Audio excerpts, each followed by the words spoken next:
Great.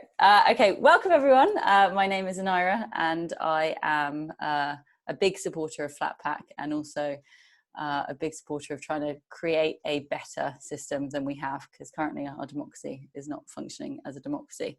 And really excited for today. The first thing that we're going to do is just put you in some breakout groups for about 7 minutes. The camera doesn't record in the breakout groups, so you won't be on camera there. So if you want to put your camera on so people can see you, that would be nice. And it will just be a chance for you to just meet people. I'm going to post some things in the chat that you can just share. So your name, where you're based, what brought you here, and what you had for breakfast. So we're going to put you into breakout groups of 3 or 4 for about 7 minutes. So you'll have about 1.5 minutes each. So please, can you make sure that everyone is able to introduce themselves and share a bit about themselves. So over to you, Greg. Just our first technical problem of the morning, of many technical problems to come. Peter, can you make me the actual main host and not just the co-host, so I can put people in breakout rooms? Peter McFadgen. There you go, our Zoom technical things. Oh God, and we're recording it as well, so everybody can see how much we bungled it. Well, we're okay. Greg is the host. Fantastic. Right, take it away, Greg. I will. So how many people per breakout room? So 3 or 4. Okay, great. And you're going to be in them for about 7 minutes. All right, off you trot. See you soon, everyone.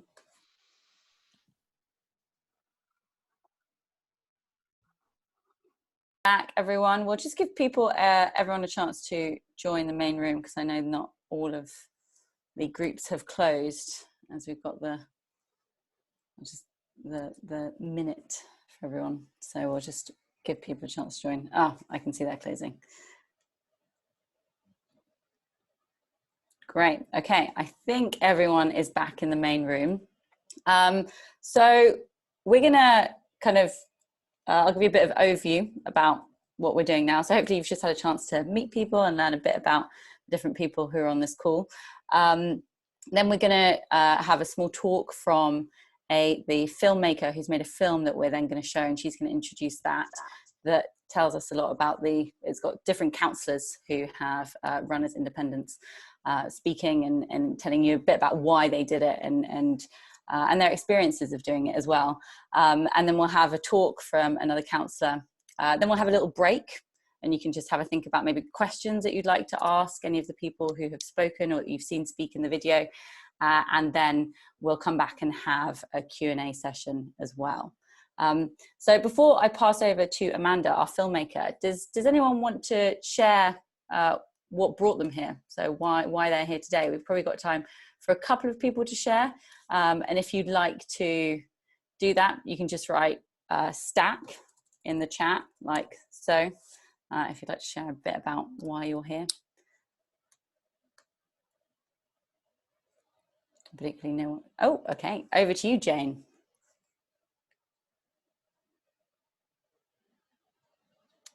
We can't hear you, so make sure you unmute.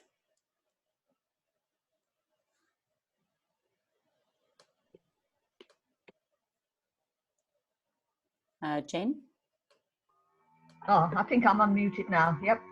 I've got something on my Facebook about Flatpack, and I've kept away from local politics because I've never agreed with it being on a party political basis, because it doesn't meet the needs of the local people. So I went to a Zoom meeting last week to find out more about what was involved, and I must admit I find the concept very interesting. So I thought I'd try and find out some more. Great. Well, fantastic to have you here. Hopefully, yeah, you'll get lots more information today and maybe be inspired to get involved. Thank you for sharing as well. Over to you, Jim. I live in Northamptonshire. The new unitaries in Northamptonshire, in the north, there'll be 78 new councillors, and I want more than half of them to be independent and take back control from our MPs and government. Great, fantastic. I love that. Nice to have a good target as well. Okay, well, thank you, those of you who've shared. We're going to move on just because I'm aware of time. So I'm going to pass over to you, Amanda, if you'd like to introduce a bit about the film that you've made. Hi, everyone. It's really lovely to be here this morning, and what a great turnout. So yes, I'm about to show you a short film, which was commissioned by Torridge Common Ground and Flatpack to really show people what is possible. It's a film it's effectively in two parts. So the first part is really introducing some of the incredible independent councillors up in Torridge who've done amazing things and getting elected and still want to do more up there. And then the second part of the film is looking at what kind of support is out there for independents via Flatpack and other mentoring around the country. I will just say that it's a work in progress. We've had some hitches due to COVID and family crises and all sorts of things. So it's not quite as short as I would have liked. And there's some rather zany graphics. So if you feel like you've been to a rave at the end of it, then feel free to put your hands up in the air and move like you mean it. So without further ado, I'm going to share my screen and share the video with you.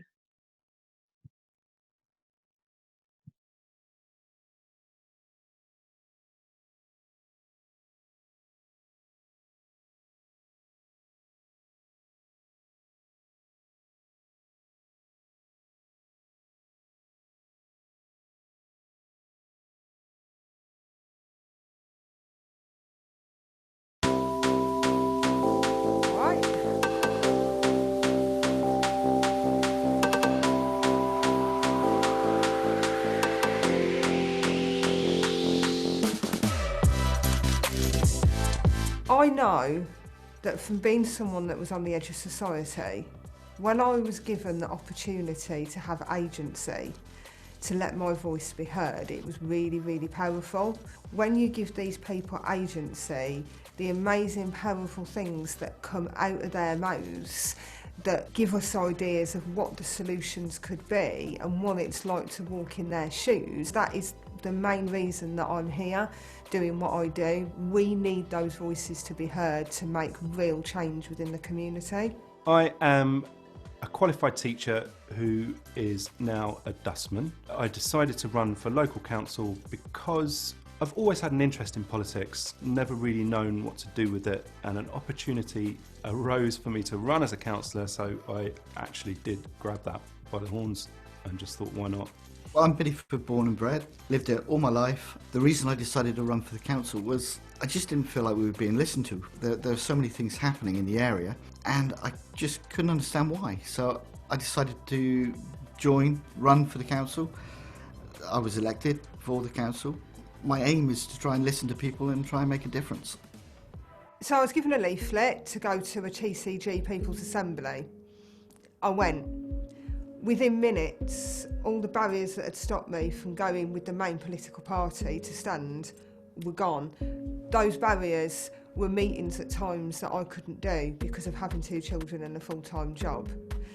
Not understanding some of the written text, TCG got the barriers that stood in front of me and didn't have a problem with removing them. I felt thankful, grateful, relieved, empowered. This is what local politics or any form of politics should be like. I'm in this to learn. I need to learn more about this. Our group, TCG, aims to address the lack of communication between the community and the council. We need to gain more experience with how the council works, what it can do, what it can't do, and how to take what it currently is and evolve it into something that works better for the community. Some councillors sit on the same committees year upon year upon year, whereas it should change every year. Otherwise people are going to get stuck in that control rut, if you like. I personally want to look 5 generations into the future as well as next year and next week, because that's what we need. We need to be looking to the future. The evening of this second meeting where I put my hand up and said if it was all right if I could stand, I sort of got home and I sat there And I thought, oh, fucking hell, you've done it again, haven't you, Kay? Because I'm like a bull in a china shop. So I made a cup of tea, lit a fag, and was like, seriously, what the fuck have you got yourself involved in? But at the same time, I was doing cartwheels in my head, and I was like, this is the start of something massive. It's about having a true mix of who lives in your community, from older people to men to women to different minority groups. Young adults are definitely a part of that. This new generation of kids is completely foreign to the politics that we're providing them with at the minute, and the more of these kids we get in representing who they are and what they want at local council level, the better. Where are the kids? We need them on there. You know, being new councillors, asking a question that's not been asked before, asking why something's continually done like that. Why is it done like that? Because it's always been done. Well, why can't we do it in a different way? So it doesn't have to be moving a mountain or building a community centre. It's communication and questions, and that is changing itself. Absolutely not. Political parties at local level just don't work. No, I'm an independent. I really believe that large party politics shut out a massive part of our community. My name is Peter McFadden. I'm one of a group of citizens who was elected to run the town council in 2011. We did this as a group of individuals without the constraints of party politics. We worked to change the relationship between the town council and the people, so that the council was working with the people, not just for it. It turns out that while town councils don't have to do a great deal, they can do if they're ambitious and want to. We worked to catalyse and build the strength of the community organisations that were in Frome, and then helped and supported them to bring significant amount of money into the town from funders like the lottery. And we also did things like buy a field on the outskirts of Frome, where 100 allotments now thrive, which was the whole of a 10-year waiting list, which was demolished at the stroke of a pen. It turns out that if you make sure your clerk has got the right qualifications, a town council can do anything that's legal. I'm Pam Barrett. I'm in Buckfastleigh, which is in South Devon, and I'm the founder of the Buckfastleigh Independent Group. I've actually just stood down from our town council after 6 years of being mayor and deputy mayor, and we've made a huge difference to our community and the way town councils operate in our town.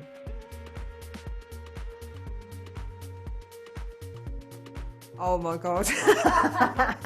So the weird traditions on town council, the Harry Potter robes, the standing up when you've already said hello to someone to wait for them to come in, the prayers, like, do we have to do all those things? Tradition is peer pressure from the dead. You don't have to do any of those things. No, all the dressing up and parading isn't required by law, and in fact I think it's not just silly games. I think it's actually quite harmful. It actually excludes people and it makes people feel intimidated, and I don't think it should be any part of a 21st century town council. It seems that often party politics gets in the way of making the right decisions, and how can we change that? This kind of thing shows inappropriate decision making and lack of ambition. But it also shows why it's really important to get a group of people together to run, so that there's at least a chance to get enough people in to have a majority. And in that way, you can really make things change. We need to get new voices into councils and people with really different experiences who can provide the representation that's needed. There's a real lack of diversity, and that needs to change. Town councils need to ask what their communities want. They need to be talking to people, and they need to be finding out how to make those things happen. That would make them relevant in the 21st century. You're probably looking at attending a meeting a month, but the legal minimum is actually attending a meeting once every 6 months. It can be really difficult for councillors who have parental needs and childcare responsibilities. But councils can provide for support in these circumstances. There's space on a council for people no matter how much time they have to spare for council business. Just turn up and have a voice. There is a culture of bullying. A lot of it is so subtle. So people rolling their eyes, looking away when you're saying something, you know, looking quite dismissive, huffing, puffing, you know, you feel like you shouldn't be saying what you're saying, or you need to hurry up and say it. Personally, I've had a couple of times where people have been quite negatively verbal to me, face on. What can we do to change this? Inappropriate behaviour at council meetings just has to be challenged. We won't put up with that sort of behaviour at our work, and there's no reason to put up with it at a council meeting. Councils should be looking at creating a positive environment where people can have their say and not feel intimidated. There's great support for you through the Indy 2021 campaign. We'll be able to offer a mentor, and then as we get closer to elections, there'll be a structured programme of support and training. We can help you find your voice, find ways of dealing with it, not putting up with it. There are networks of support which we can link you into. But you must call it out publicly and shine a light on it, and not be bullied or shamed. Because change nothing and nothing will change. If you're already thinking of standing, it's because you've internally identified a need that people like you need to stand. So if you've already had that thought, I'd say what I'm about to say to the majority of people that I know are thinking of standing: look in the mirror and know that you can, because the community needs you. And that's it in a nutshell, really, because you can. Because you need to care, and if you don't do it, then we're just going to stay with things just the way they are, and it needs to change. We need people to actually step up and do this. If you're interested in your local community, in your local area, and you do want to make a difference, then you can. You really can. Just go do it. If I can do it, anyone can do it, and that is for real. In communities where services have been cut back, where there's no youth service provision, where there's no support for older people, there's no fun or creative things to do, town councils can do that activity. They can make it happen. As a local councillor, you know what your community needs. You're speaking to people all the time. You hear what they're saying. There's a huge network of experience out there, and Flatpack 21 brings everyone together to share those experiences and learn from each other. There's loads of great ways to get good things done. We don't need to wait for revolution and collapse. What we need to do is to get into power and then change the systems from within, so that we can create ways in which there is much, much greater participation and engagement by the citizens. You just don't have to put up with the old nonsense. It didn't work. Well, it might have worked in the past, I guess, but it doesn't work now. Once you've got the majority on the council, there's loads of things you can do to make good things happen. People often ask me, what have we actually done to make a difference in Buckfastleigh? I'm going to test my memory now and try and remember some of the things we've done with the support of our community.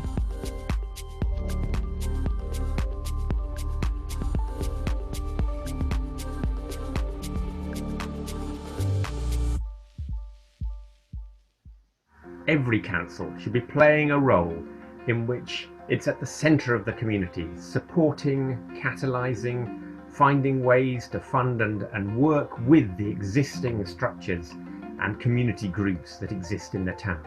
The time is ripe to cut ties with the old ways of doing politics. Our constituents can smell bullshit and they can smell authenticity. They measure you on your moral compass, your kindness and your heart and your values. It's about the moral compass and the message and the change you're trying to make, not how pretty you make the plans look. Why should we take back local democracy? Why shouldn't we? Is that me? Cool. Thanks very much.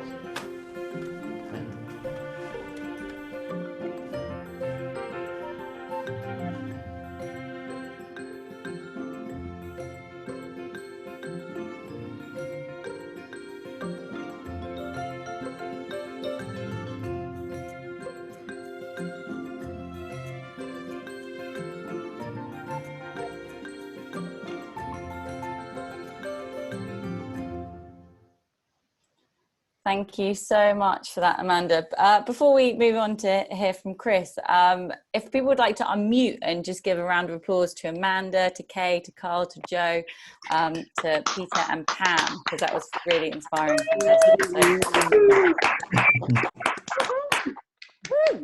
Great, thank you so much. Thank you for that video, everyone who was involved in the making of it. It was, yeah, really inspiring, and I like how honest and open everyone was with it.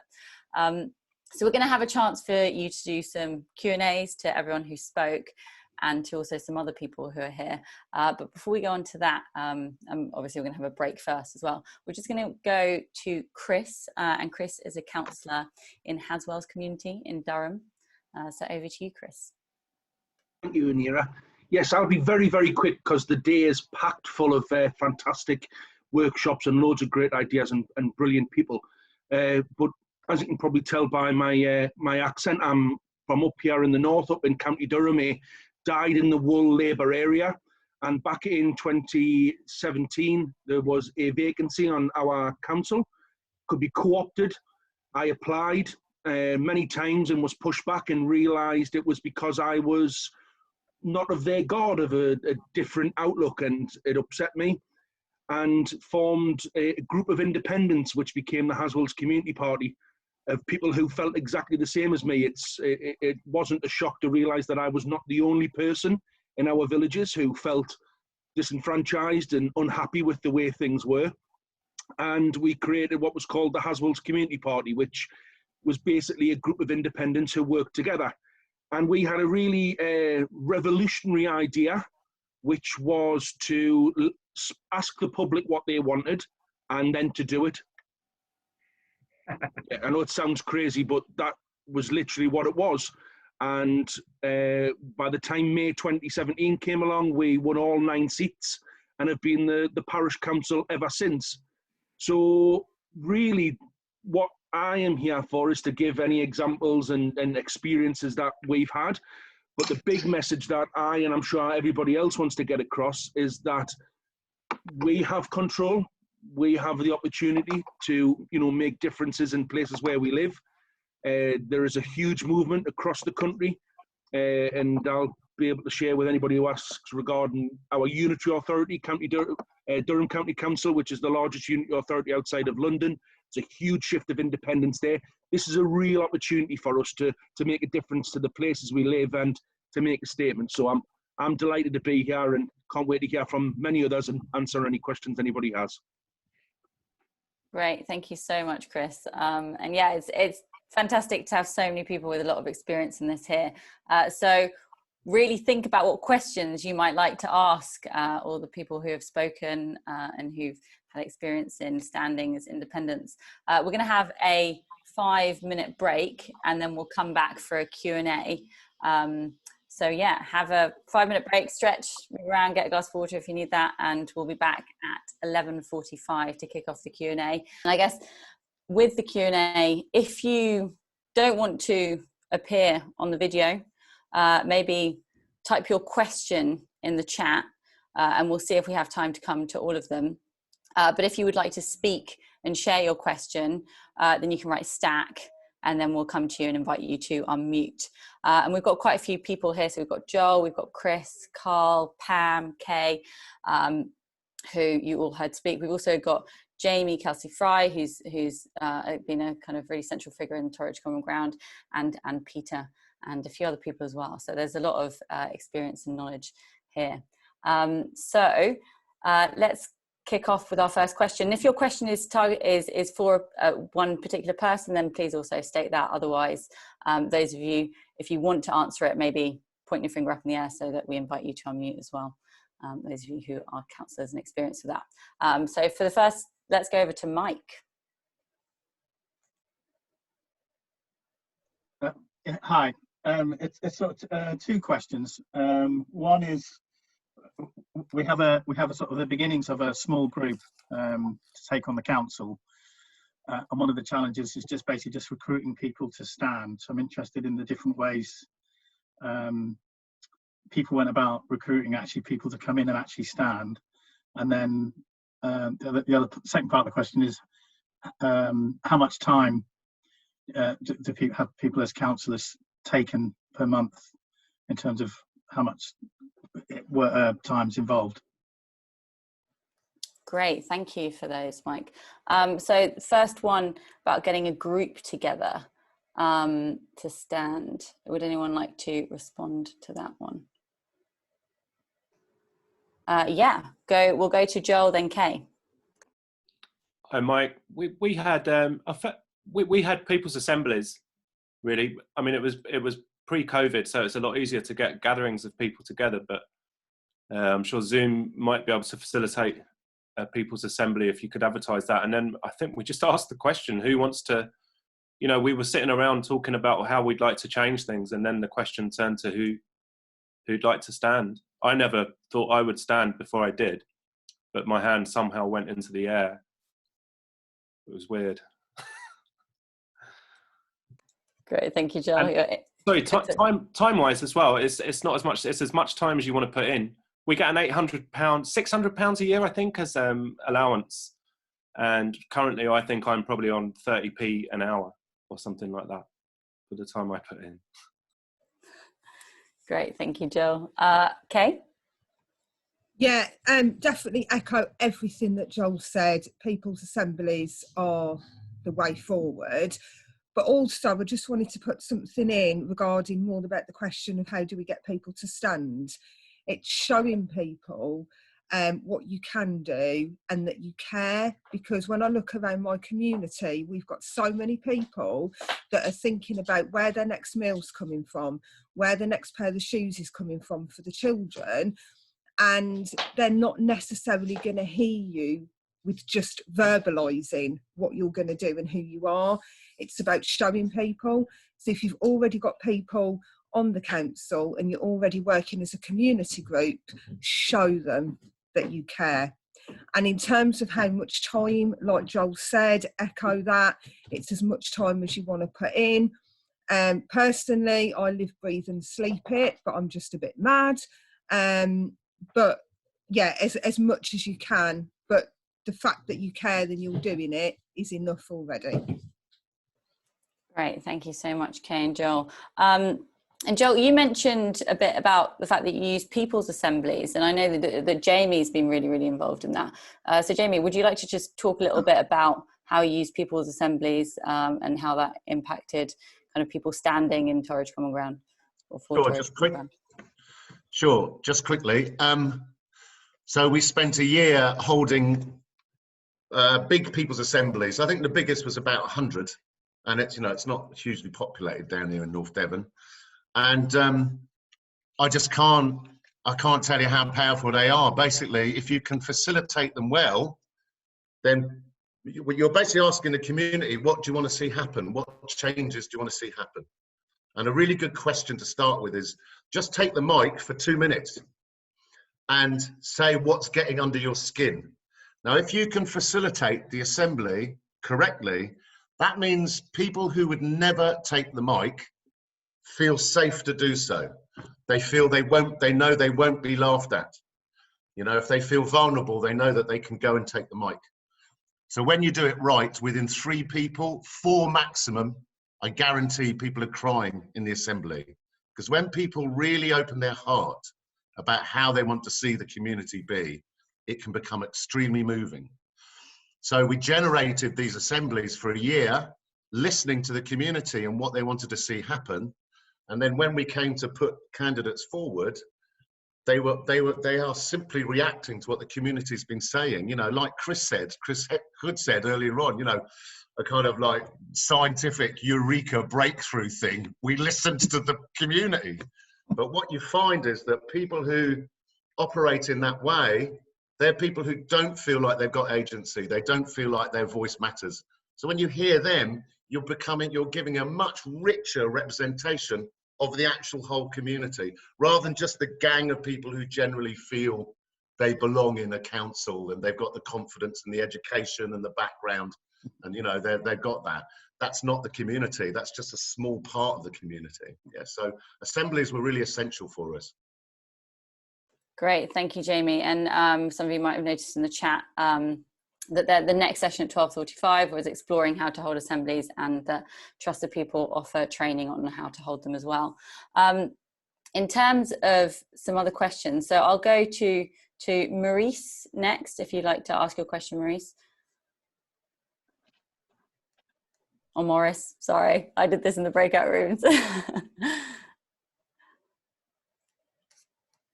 We can't hear you, so... Right. I'm just a little bit concerned because I can understand many people's frustrations about party political running town councils, and I know many of them are hopeless. But nevertheless, if one is in a town like Abergavenny, for instance, where you have quite a progressive Labour council here, I don't understand why one should not join them and endeavour to get them to actually become more open and more progressive in terms of community involvement. Because in many Labour councils these days, that is entirely possible. And I think to write that off as one of the strategies strikes me as very odd. Plus the fact that if you actually are in a political party, you can become a training for going higher up into MPship and to other avenues which are important. And in terms of higher ups, it's absolutely essential we have political parties. You can't do everything on an independent level at a district county council. It's just not possible. So I'm just a little bit worried about this very anti-political parties. I think one needs to look at the situation where one is and decide whether it's possible or not. Great, fantastic. Thanks, Morris. It's good to bring that in there. We'll go to Peter and then to Chris. My take on this is that ideally this is a significantly different way of doing things. That the starting point is that the system that we have is broken, actually from the bottom to the top or the top to the bottom, and that often political parties are part of what keeps things the way that they are. And there's only 2% of people who are members of political parties in this country. And so there's a tiny number of people who are making the choices about what goes into the manifestos, who are putting forward the candidates, and we need to broaden out to the 98% much more. Having said that, my feeling about this too is that as long as people, it doesn't matter if people are members of political parties or have that history, as long as they are able to leave that at the door in the meetings that they're having at a local level. So that, in Frome, we had people who were members of political parties. I didn't even know who was members of political parties often, because what we were able to do is say, this is how we will work together. We had our own ethos, if you like, this is how we'll work as a group, what we call the ways of working. And we kind of stuck to that. And it didn't matter that, you see what I mean, that someone had been a member of a political party. But the experience is that, leopards don't change their spots. And certainly where groups have had included people who have strong political backgrounds, political party backgrounds, they often struggle to leave those behind. And if we want to change the way that things are done, we need to look at that. Of course, there will be plenty of people who get in and need to make coalitions and so on. So I'm fudging a bit, but I think the starting point needs to be this should be a new way of doing things, where you're wiping the slate clean and getting rid of a lot of the rules and old ways of doing things because they don't work. Great, thank you, Peter. And over to you, Chris. Yeah, just very quickly, I think was the last point you raised there, Morris, that you said about, looking at the lay of the land and how things are in your area. Let's look at the lay of the land that we're in now. That the fact that this isn't a Labour Party online conference or a Tory Party online conference. This is a conference of people who feel disenfranchised from party politics. Really, to use my example of Durham County Council, it's Labour dominated. This is a dyed-in-the-wool red Labour area. And, there's no coincidence in the fact that whenever there has been any decisions made by the unitary authority, at the minute we have 70 Labour county councillors. They have the majority. And when it comes to a vote, there is 70 Labour county councillors who vote, and they all vote for the same thing. There's no deviation. There's not one person who says, well, I'm not actually going to toe the party line or do the same. And the decisions come from half a dozen county councillors who actually make up the cabinet, and they pass them down, and it's the old whip comes out. So I understand that's how you feel, Morris, but how I feel is that party politics is broken, and yes, we do need major political parties when it comes to, you know, a national level, but there's so many things that affect people on a local level, and that unitary and county councils, town councils, parish councils have a say in and control over, that actually we as people can control that without having to listen to the party whip or do what the party wants or do what the ideology is of a group of people who have nothing to do with their community. Great, thank you so much, Chris. So yeah, hopefully that's kind of given you a bit of the perspective here, Maurice, but I think someone also did point out in the chat that it does say on the Flatpack website that if your council is working in your best interest, then you should support them as much as you can. And it's never a one size fits all kind of thing. I think the problems are in our society are often because we approach things like that. So I think it's looking at what's going on and seeing what's the best that you can do in your area. That's the point I want to make. Look what's going on, because it's different. Definitely.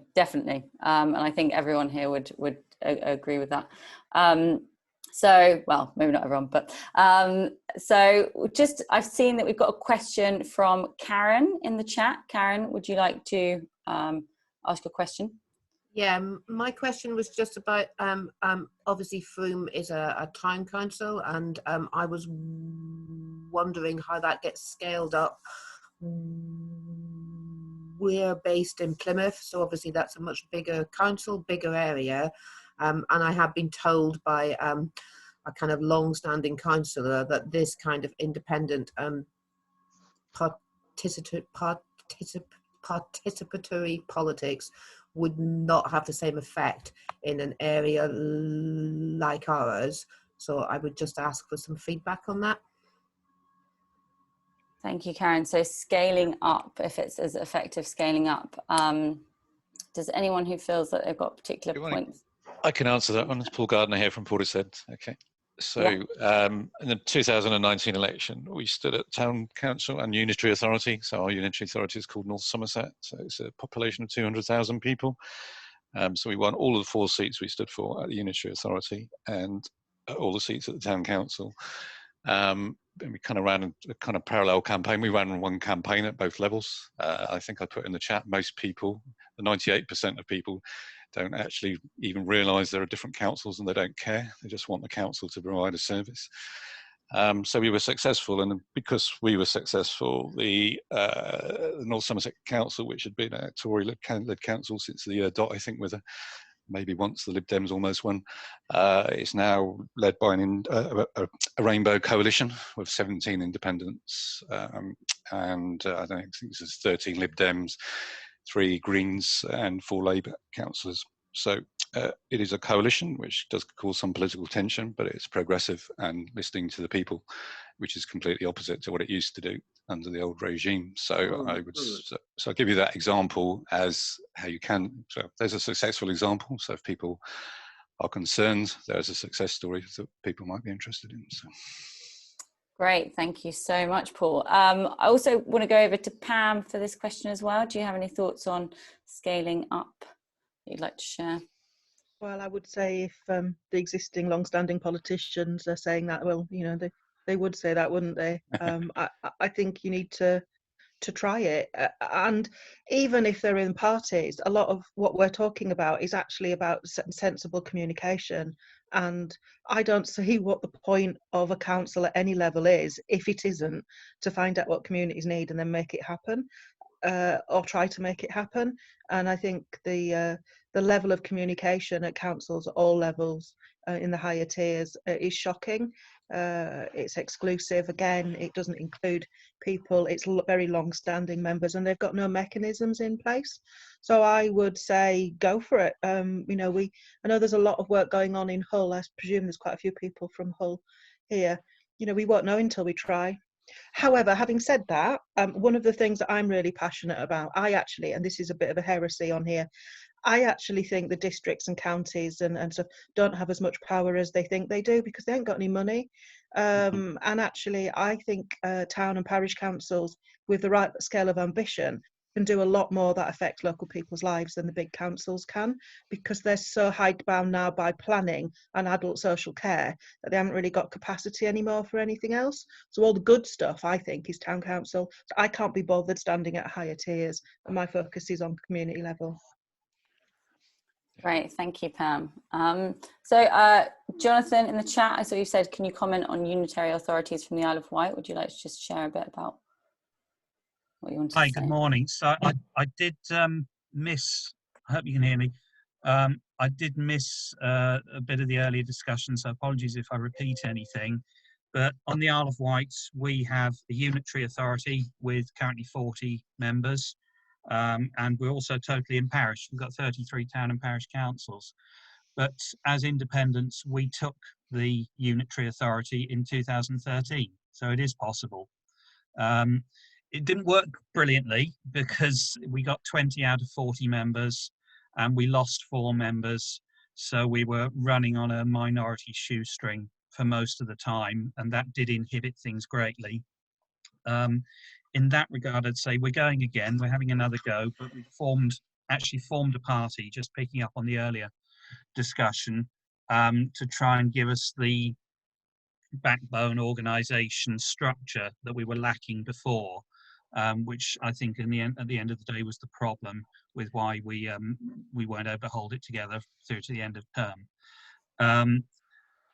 And just that interesting last point about the division of powers between the higher, mid-level and lower authorities. The unitary authority on the Isle of Wight is borderline bankrupt. There's very little it can do. So one of the things we are proposing, if we get in, is to actually delegate a lot of power down to the town and parish authorities that we have on the islands, because they can actually do something with it, and they have a bit more financial freedom and not subject to essentially that financial restraint that you have in a unitary authority, which is essentially caused by adult social care, particularly in a place like the Isle of Wight, that really is just hampering anything creative, particularly when you have that situation and the power is held by a very insular political group. Great, thank you. Thank you for sharing your experience of what's going on in the Isle of Wight. That's really useful. I saw that someone asked a question early on. I think that a lot of people might kind of feel, might quite like to hear the panel's thoughts on this. And they said, what can we do to interact with the electors in the run up to the 6th of May when doorstep canvassing is not feasible and the public will be very wary of callers? So I think this idea of campaigning during COVID, how can people campaign during COVID effectively? Yeah, let's go to Kay. Hi there. So I haven't had experience of necessarily campaigning ready for an election during the COVID pandemic. We were lucky to do it before the pandemic, but we are still communicating with our community and doing the things that we need to be doing while we're in a pandemic. I would say visual, creative, and reaching out in, obviously, you know, you can reach out on social media.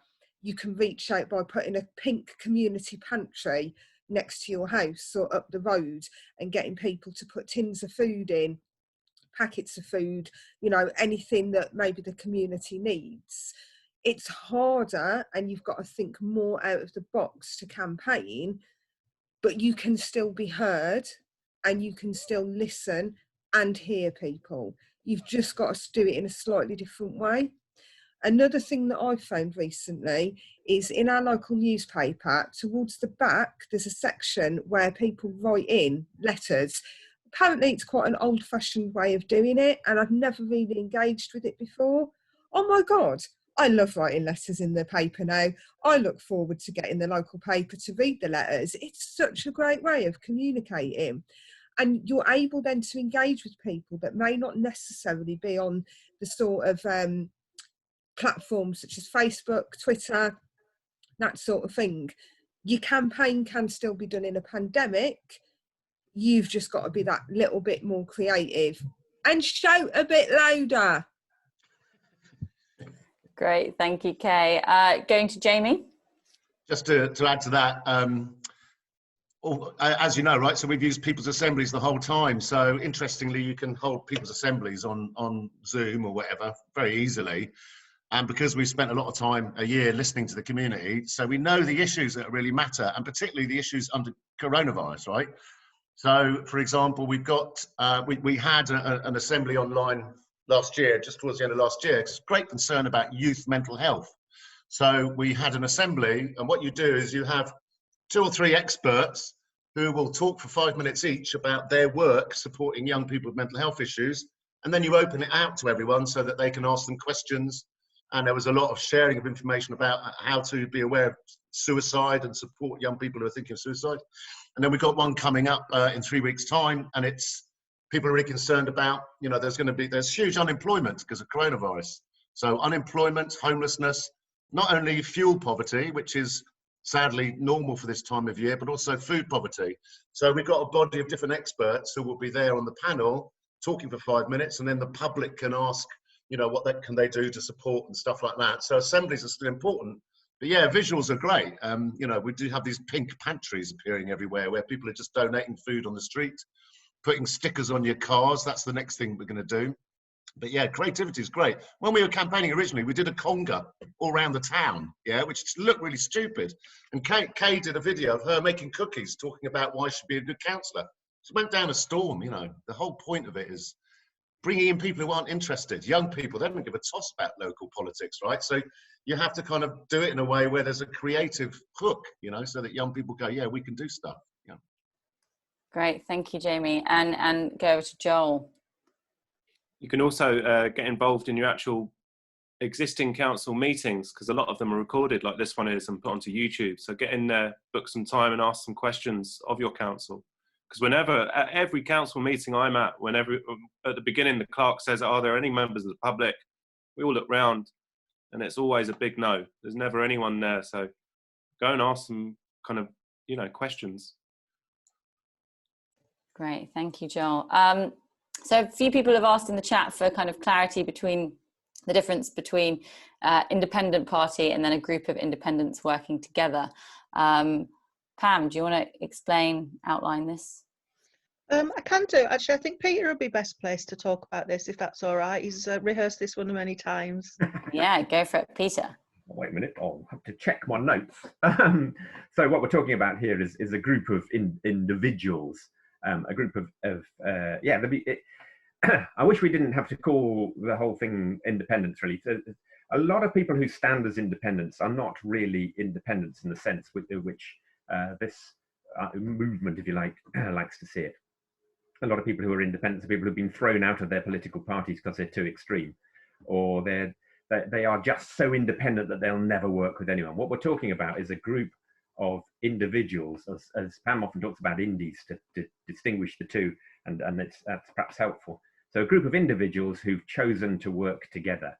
And in some cases, because of the law, they may need to create a political party in order to stand in an election. I mean, in order to, they may need to register as a political party. That's where the confusion comes in. But that doesn't mean they are, you know, a political party in the traditional sense with a manifesto and so on. So that's, I don't know if I made that clear, but that's the difference. Great, thank you, Peter. Great, thank you, Peter. I was on mute. Just thinking of questions that people might ask, and I might pass this over to you, Carl, if that's okay. Just people saying that they don't feel qualified to be a councillor and that they don't have the right skills. What kind of response might you say to them? Carl, and then I've seen your hand go up, okay, so we'll go to you after. Well, I think for me, when you start running for council, you ask yourself, you know, what is it that I can offer here? You know, am I really? I know what I do as a job, and I know general living, and there are people out there that are much the same, you know, but they look at council and you think, I don't know, I don't think I can do this, and I'm exactly the same.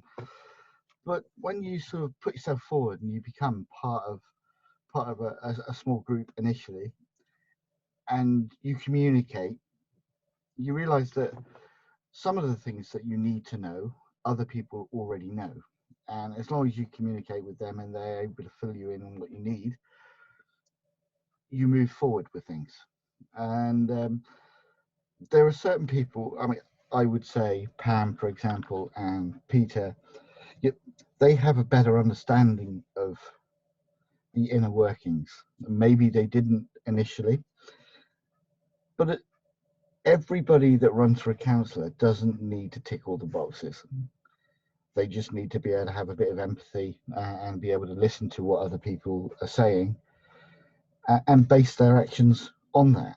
So whilst I may not understand the accounts or know enough about homeless problems, I don't need to know everything. Kay knows a lot about the problems that people are facing with homelessness. She talks to us all the time about these problems. I'm able to ask her questions. She gives me answers. So don't let the feeling of not knowing enough get in the way of you doing it. And when you get voted in, and the people that voted you in know that you don't know all the answers, it's uplifting and worrying, because they voted for somebody that doesn't know anything about it over somebody that's done it before, which tells me that in some areas people are tired of the way that it works now, and they'd sooner have somebody that's never done it before to do a better job. So yeah, I would say you don't need to know everything. Just go with the flow and work with the people around you, and you'll move forward.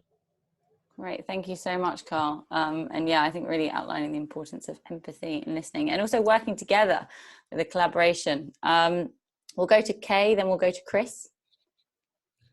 Yeah, qualified. What does that even mean? I think, you're part of your community already, so you've already got experience and an understanding of what's happening or not happening in your community. Life experience, and the other thing, I think Carl's mentioned this before, and Jamie and Joel, is we can't all be experts in everything. And when you get onto town, parish or district council, you're going to different committee meetings. I'm on two as market committee and a couple of others. I'm not an expert in any of those, and you don't have to pretend to be, because you can ask other people. You can ask experts in those particular areas or subjects to come in and help you. When you stand, you're not saying, I know everything about everything. But what you are saying is, I want to help my community to feel more inclusive. I want to help the community evolve and be more representative. If you don't know something, you can quite easily go out and find it. And there'll always be someone that wants to help you get that information. So for me, there is no qualification. You don't have to be qualified. You just have to be you and part of your community. Great, thank you so much, Kay. Over to you, Chris. Yes, just quickly to reiterate what everybody else said, and it sort of ties into the point that Peter said before. I formed the Haswells Community Party as a minor political party, and it was simply for one reason, so that we could have a name and a logo on the ballot paper. We're a group of independent people and had a very clear outlook at the start to say that we will all bring our views and, discuss and work together to find a common aim. But going on to the qualification and experience, there was 9 of us, 6 women, 3 men. And of those, there was a retired prison officer, a paramedic, a dinner lady, 2 housewives, an operations manager, a farmer, a life coach, and a social worker. And they all had CVs, and I'm sure they've still got those CVs. I haven't looked at them. Nobody asked to have a look at them before we stood and when we became councillors. But I can, the last pound I've got in my pocket, I'd bet on the fact that not one of them has done a course or a qualification or has a certificate that says, you know, I am able to be a counsellor. That actually came afterwards, and there's good counsellor courses afterwards that obviously people get offered. There's no qualification. I think the biggest sort of qualification you can have is a desire to help, make a change, be empathetic, listen, and bring ideas forward, but, you know, be part of your community. Great, thank you, Chris. And Joe, I saw you had your hand up before. Is there something you'd like to share? Yeah, just briefly, I was just going to say what Chris said, really.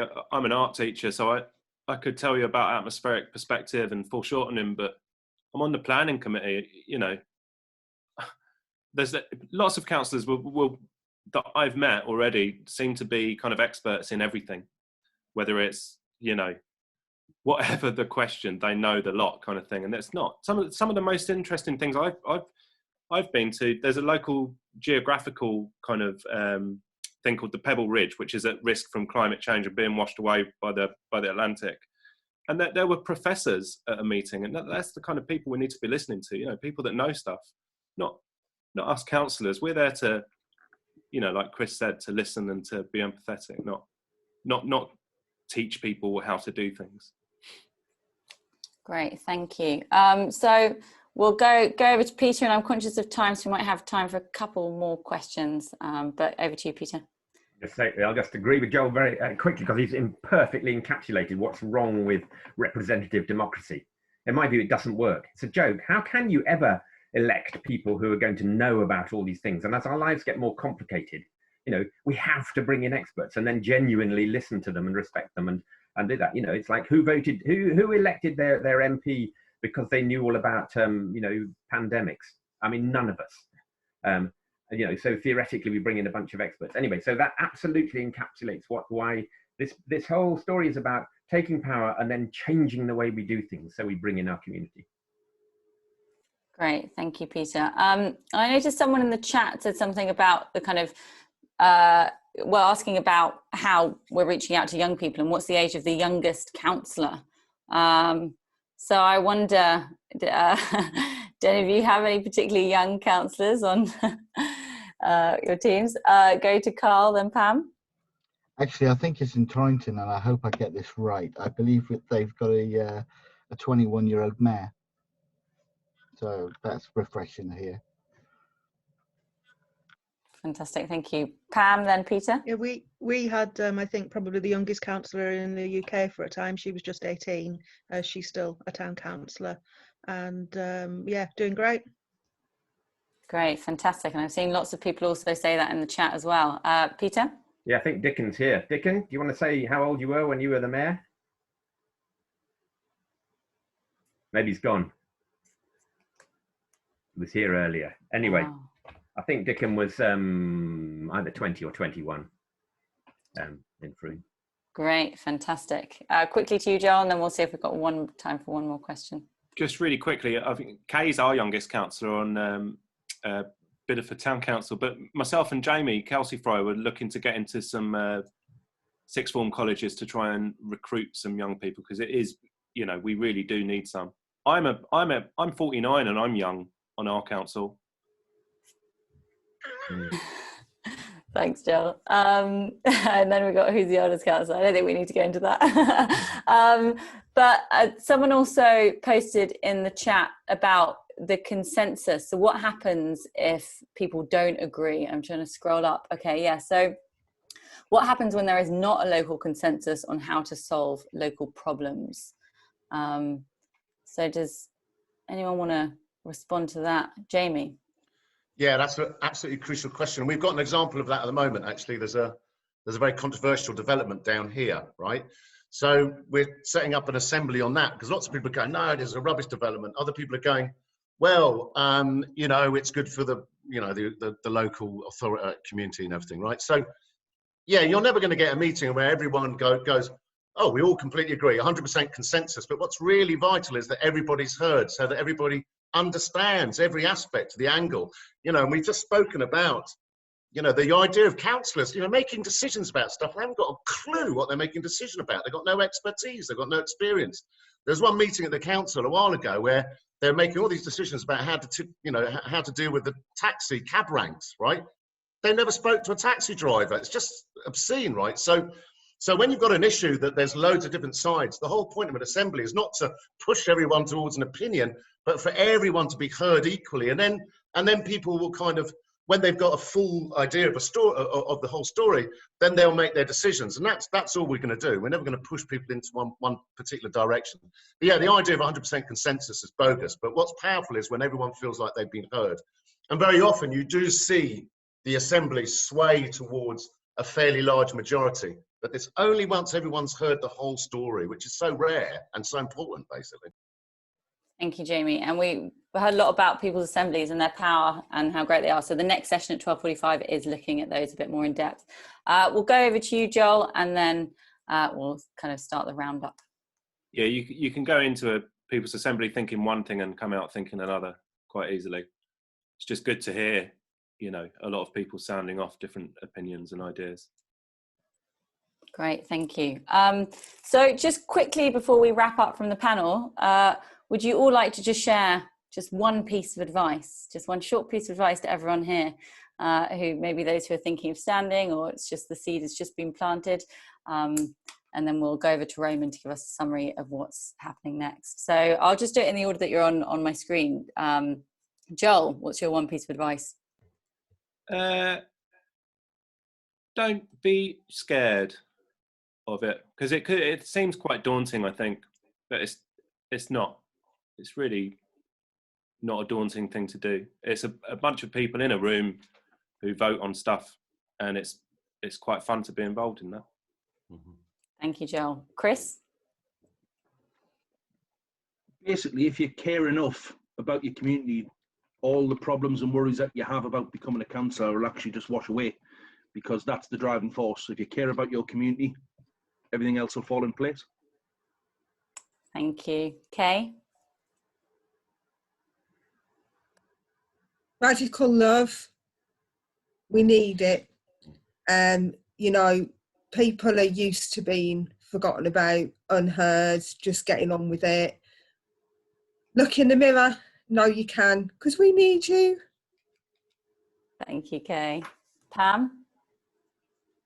Yeah, definitely. You know, the communities need you, and you know it isn't that daunting once you're in it. You know, get a team, and my big piece of advice would be, you know, reach out for help to Flatpack 21. There are people who've dealt with this before. There's nothing that anyone's raised on this or other meetings that we haven't already answered. Some of us have got experience of in different bits. So, you know, if you're serious about thinking about doing it, reach out for help, because the help is there. Thank you, Pam. Carl? I think some of the things I was going to say have already been said, but they're, like Pam said, there's a pot of knowledge, and it's growing all the time. So don't feel like you can't do something like this because you don't know enough. You won't ever know enough, I don't think. But as long as you know, as long as you can accept when you need expert opinions to make a decision and you action that, then you're doing what you need to be doing. I think far too many councillors at the moment put things through based on their personal points of view rather than what the community think. Thank you, Carl. And Jamie and Peter, if you can just say yours briefly, because I'm conscious of time. Humility. You don't know the answers, nobody does. I cannot tell you how much changes in your life when you realise that if you really, really listen with respect, you're going to learn a hell of a lot more.